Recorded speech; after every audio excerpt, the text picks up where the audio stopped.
So I feel like I'm missing life completely, and it's all because of food. And you keep eating. You know what you do with niggas like this? You starve that motherfucker.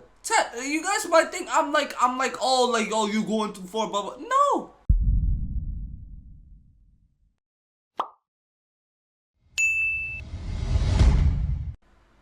His internet girlfriend in real life. Played a very large part in the way that I comforted my children. My ex-husband did not allow me to give them ice cream or cookies or go to fast food places. But I would sneak it to them so they could be happy. I doubled in weight. It got up to over 200 pounds by the time I was 12. 170, that's average. But as I gained more weight, my dad started to get more and more upset with me because of it. He tried to stop me and Carlton's weight gain, but it didn't stop us from eating how we wanted. And by the time I was 13, I was over 350 pounds. And Carlton was 5 or 6 and around 200. When I was around 10, I think that's when it got to its worst with my dad. So as a family, it was at a point where we couldn't take it anymore. So my mom took us and we ran. I felt very relieved when finally I was able to escape. Being away from my dad was such a relief to all of us. Thank you for the 10. Instead of it being somber, everyone was happy about it. And I remember being allowed to eat as many desserts as I wanted. And I would just take advantage of that, and I would eat, and my mom wouldn't be crying, and my sister would be smiling, eating too. So it was a peaceful time. By the time I was 11, I was over 300 pounds, and it was a massive problem. Kids were teasing me. My mother had to constantly try to scramble and find new uniforms. Lollipop, for sure, for sure. And his mom had to find new uniforms. Ended up getting suspended for leaving the school after my lunch break and going to get food from somewhere else. So it got to be a really difficult time, and it was lonely too. If you can get a girl, bro, you can get a girl. Don't worry about it. You know, when I graduated high school, I was around 350 or 360. So I was getting big, but I could still get around and do things, and I had really applied myself in school. 350, 360. So I ended up, going to college. Not too crazy. 350, 360. I felt alone. I didn't have my sister, and with how I felt, I just couldn't stop eating because my appetite never stopped then. So I kept gaining a lot, and by the time I was 15, I was well over 400 pounds. And it got to a point there where I was so big, it was hard for me to do anything. So I dropped out of school and decided to get my GED, but kept gaining. And by the time I got my GED when I was 18, look I at was almost... the floor all fucked up as shit. The bed holding on for dear life. The bread frame gone, bruh. This nigga has a tear. Put a brick on that motherfucker as a table, bruh. My God, my nigga. How you gonna get that Nintendo Switch, boy? I was 500 pounds. And the dreams I had for the future were being crushed under my weight. Unfortunately, college didn't go as I had hoped.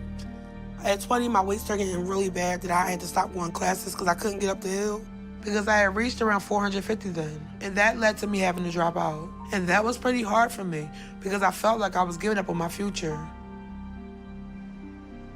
So all I was doing then was sitting around my apartment eating. And that's how my life was until I met Michael. My friends had convinced me to go out one night, and he was a friend of a friend who went with us. But at first, I didn't pay any attention to him. I hadn't had a serious relationship with my life because I didn't want to end up like my mom and my dad. But as I got to know Michael, he was different than most guys. And we started going out. I believe she was one the first time I saw her. We clicked right there. So it wasn't much of her size that I was worrying about. It was more of who she was personally. He's more of a man than I'll ever be, chat. See, niggas like this you gotta respect. This nigga looks like a normal nigga, chat. He not like obese like her. Bro, this nigga's more man than we could ever be, bro. Looking through that and focusing on her personality is absolutely crazy. Absolutely. Size that I was worrying about. It was more of who she was personally. We just fell in love again.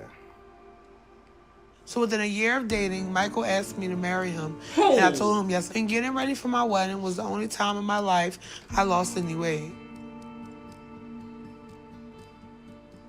But it didn't last as long as I had hoped. Because less than a year after we got married, I got pregnant with my first child and gained a lot during that pregnancy. I would eat like 2 or 3 pizzas a day for 9 months straight. That's why I gained so much weight. 2-3 pizzas a day for 9 months straight. So by the time I had Michael Jr. when I was 23, I put back on almost 100 pounds and was just under 500 pounds then.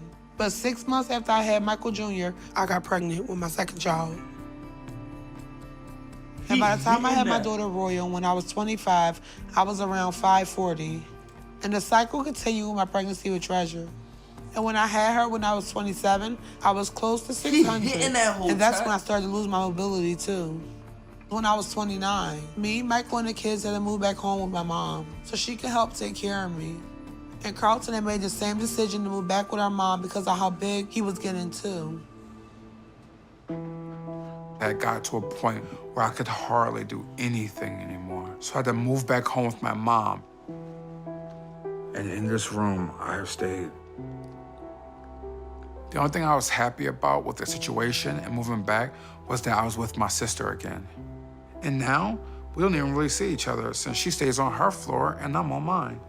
I don't go out and do anything or see anyone except online. I actually have been talking to someone online for the past year. Her name is Monica, but I've never been able to even meet her because I can't go out. And I've been scared to ask her to come here and see me like this. So I feel like I'm missing life completely, and it's all because of food. And you keep eating. You know what you do with niggas like this? He moved in with his mom, right? His mom keeps giving him food. Mom, you know you did wrong. You know you wrong, Mom. Look. It's not like he can get up, get his own food, cook his own shit, go get a job and shit. Like, he can't do that, right? So you know what you do? You starve that motherfucker. You guys might think I'm like, oh, you going too far, blah, blah. No, I'm not going too far. Listen, chat. Listen. You give him enough to survive. Deadass. What is he gonna do? Lock his ass in the room. It's for your own good, bro. And give him just enough to survive. That's one of the best ways. One of the best ways to make him lose weight. Actually, think about it. Yeah, basically putting him on a diet. She could get arrested for that. Okay, you can move out anytime you want. But if you're gonna stay in my house, this is how it's gonna go. You feel me? And I'm doing it for him. At the end of the day, if his mom gives him pizza, she's killing him, literally. Like, she's literally killing him. You would starve your child? Like, starve is obviously, I was trying to be funny. But like, put him on a diet. Give him enough to stay healthy. Give him enough just to survive. And like, when you're not getting fat, when you're not getting food, you're like, you know what I'm saying? And then you know what I would say, chat? 10 burpees, you get a little extra food.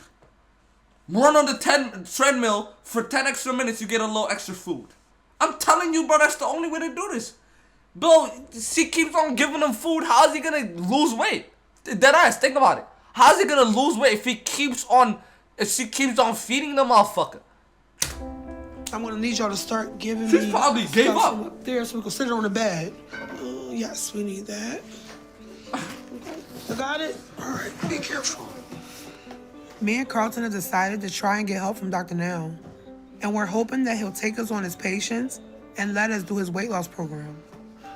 But we know if he does that, we're gonna have to be in Houston a lot.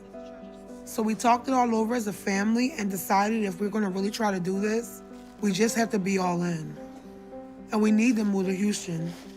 This trip will be rough, to say the least, on my body. And I'm expecting to be in pain and sore. But it's the only chance we have to live and to reverse the damage we've made to our bodies. So no matter what it takes or how scary it's gonna be, this is just something that me and Chantel have to do if we want better lives. But there is one thing in all this that I am happy and excited about. I was messaging Monica and telling her I'm doing this move and leaving Ohio. And that I'm sad we have never been able to meet because I think I have a lot of feelings for her. Who's this And girl? she told me that she does too. No and FaceTime? she said she didn't want to lose me. But as we talked more, she told me she wants to go with me to Houston and help me do this. And that made my heart skip a beat. With all of us hoping to leave today, Monica's coming over with her stuff. So we can meet for the first time and then go with me to Houston. But she was supposed to already be here. No FaceTime? And the more I think about this, the more I get honestly pessimistic about how our first meeting is going to be.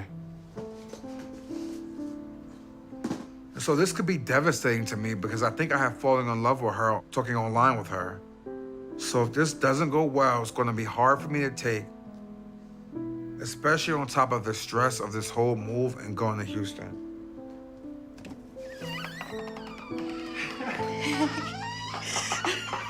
Hey! Come here. Kiss him. I was so scared. Kiss him, bro. I was so worried you was not gonna come. He lets go of her, he's gonna fall. Like, he's holding her. You guys think he's trying to hug her. He's holding her for support. He has to stand up. Love you. No. Not letting you go. Aww. It's okay. He's trying to get nasty already. He's Have a the seat. titties? I was so worried. Yeah. I'm so happy. Look at how that bed goes deep, bruh. Forgive me. I swear to God, forgive me, but look. Have a seat. May God I was forgive so me. worried. Yeah! Oh, so my God! You're gonna be happy. It's gonna be okay finally. Yeah. I'm very happy. She's a real I've been one. waiting to see him for so long, and when I finally she's a walked in real the one. door and saw him there, I was pretty nervous, but I'm also really excited and happy. Aww, she's His so weight doesn't real. bother me. I want to be with him. Why I'm so happy right now. It's been over a year that we've been together without actually being together. Wow. And meeting Monica for the first time today couldn't have gone better. It's just a fantastic She's a feeling to real finally one. be able to W hold girl. her. Word to my And mother. having a person I love with me in my life to do this with makes a huge difference for me. So I feel like this just kind of affirms that this move and this whole change is the right thing. And that my life is going to start getting better now by doing this. What is that, bro? Why would you put this on my suggestion, you dumb bitch? Bro, that is crazy. Oh, wow. That's crazy. She's more real than, bro, she's more real than any girl I know, bro. Holy shit. She is a real ass motherfucker. I'll tell you that much. Oh my God. She sat down on the bed, bro. She sank, nigga. Oh, my God, bro.